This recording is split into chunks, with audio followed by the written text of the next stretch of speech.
দিদি, এই নামই জনপ্রিয় তিনি। কিন্তু আজ আদালতে গিয়ে ইতিহাস বদলে তিনি হয়ে গেলেন ম্যাডাম মমতা।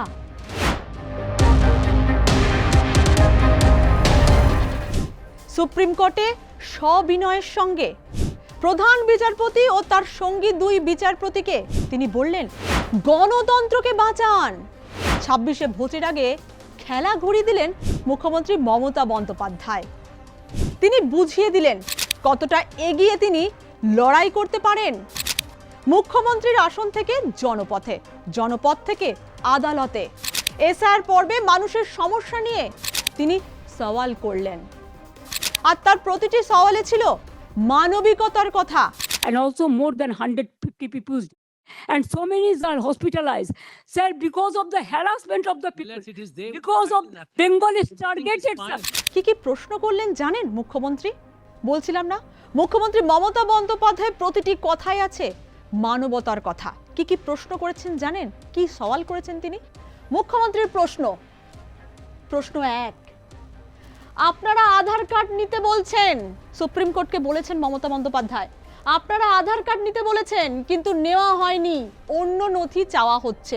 ঠিকই তো তাই, মানুষ তো এই প্রশ্নই করছে বারবার যে সুপ্রিম কোর্ট নির্দেশ দিয়েছে আধার কার্ড নেওয়ার, আধার কার্ডকে একটা নথি হিসাবে গণ্য করেছে সুপ্রিম কোর্ট, অথচ সেই আধার কার্ডকে অনেক হিয়ারিং সেন্টারে নেওয়া হচ্ছে না।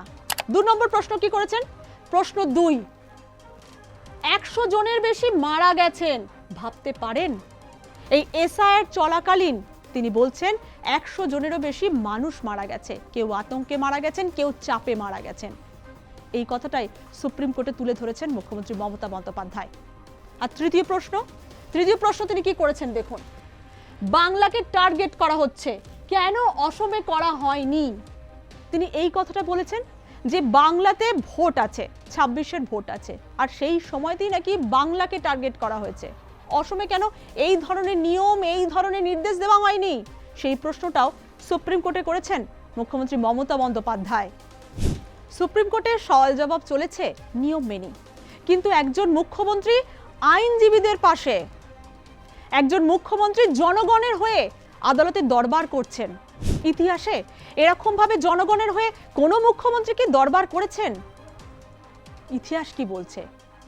এমনও শোনা যাচ্ছে এরকম নাকি কোনো মুখ্যমন্ত্রী জনগণের হয়ে দরবার করেননি। মুখ্যমন্ত্রী মমতা বন্দ্যোপাধ্যায় প্রথম যিনি মুখ্যমন্ত্রী হয়ে সুপ্রিম কোর্টে গিয়ে আইনজীবীদের পাশে রেখে সওয়াল করলেন। মুখ্যমন্ত্রী মমতা বন্দ্যোপাধ্যায় ল কলেজের ছাত্রী, যোগেশচন্দ্র ল কলেজে তিনি আইন পাশ করেছিলেন। তারপর তিনি কিছুদিন প্র্যাকটিস করেন, কিন্তু আর করেননি। 8-এর দশকে কংগ্রেস নেতা পঙ্কজ বন্দ্যোপাধ্যায় গ্রেপ্তারির প্রতিবাদে তিনি নিম্ন আদালতে লড়াই করেছিলেন। তারপর বহু বছর কেটে গেছে, তিনি লড়াই করেননি আইনজীবী হিসাবে। কিন্তু এবার জনগণের জন্য তিনি চলে গেলেন একেবারে সুপ্রিম কোর্টে, সেখানে গিয়ে সওয়াল করলেন। মুখ্যমন্ত্রী মমতা বন্দ্যোপাধ্যায় সুপ্রিম কোর্টে গেছেন, সুপ্রিম কোর্টও মুখ্যমন্ত্রী মমতা বন্দ্যোপাধ্যায়ের সম্মান রেখেছে। তিনি মুখ্যমন্ত্রী মমতা বন্দ্যোপাধ্যায় সেদিন সুপ্রিম কোর্টে গিয়ে বলেছেন, আমাকে 5 মিনিট বলার সময় দিন।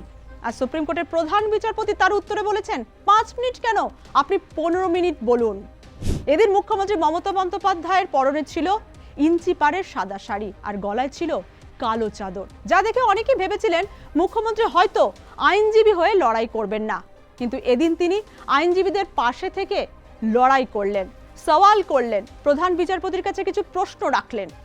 তিনি সওয়াল করলেন সাধারণ খেটে খাওয়া মানুষদের নিয়ে।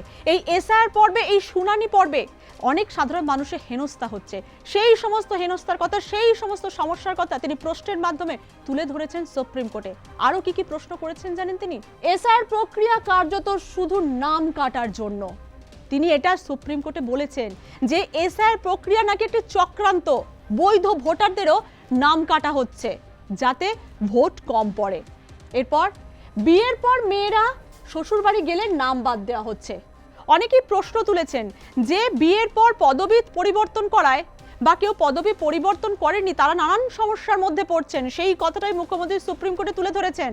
আরও তিনি বলেছেন, গরিব মানুষ বাড়ি বদলালে নাম কাটা হচ্ছে, এই কথাটাও তুলে ধরেছেন। অনেকেই কাজের তাগিদে অন্য রাজ্যে থাকেন, ভিন রাজ্যে থাকেন, সেখানে তাদের হেনস্থার সম্মুখীন হতে হচ্ছে এই এসআর পর্বে, তাদের কথাও বলেছেন মুখ্যমন্ত্রী। আর কি বলেছেন?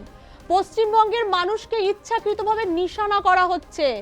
আমি দল নয়, মানুষের অধিকারের কথা বলছি। এদিন তিনি বলেছেন জনগণের হয়ে তিনি সওয়াল করেছেন, তিনি দল নয়, তিনি তৃণমূল সুপ্রিমো নয়, তিনি জনগণের হয়ে কথা বলতে গিয়েছিলেন এবং সেই কথাটাই সুপ্রিম কোর্টকে অবগত করেছেন। এসআইআর পর্বে এতদিন মমতা বন্দ্যোপাধ্যায় জনপথে থেকেছেন, সেখানে প্রতিবাদ করেছেন মানুষের হয়ে, জনসভা থেকে গলা ফাটিয়েছেন। এবার একেবারে অন্য ভূমিকায়, আইনজীবীর ভূমিকায় তিনি সুপ্রিম কোর্টে গিয়ে সওয়াল করলেন।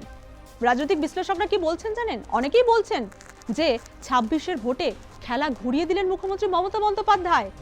আর এই সুপ্রিম কোর্টে গিয়ে জনতার হয়ে কথা বলা, গণতন্ত্রকে বাঁচান এই শব্দ বলা, এতে করে নাকি মমতা বন্দ্যোপাধ্যায় অনেকটা এগিয়ে গেলেন 26-এর ভোটে। এমনকি জনসমর্থনও তিনি কাছে টেনে নিলেন।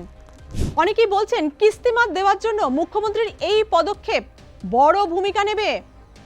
অতএব এখন দেখার এই এসআইআর পর্বে আরো কি হয়। আগামী শুনানি রয়েছে সোমবার।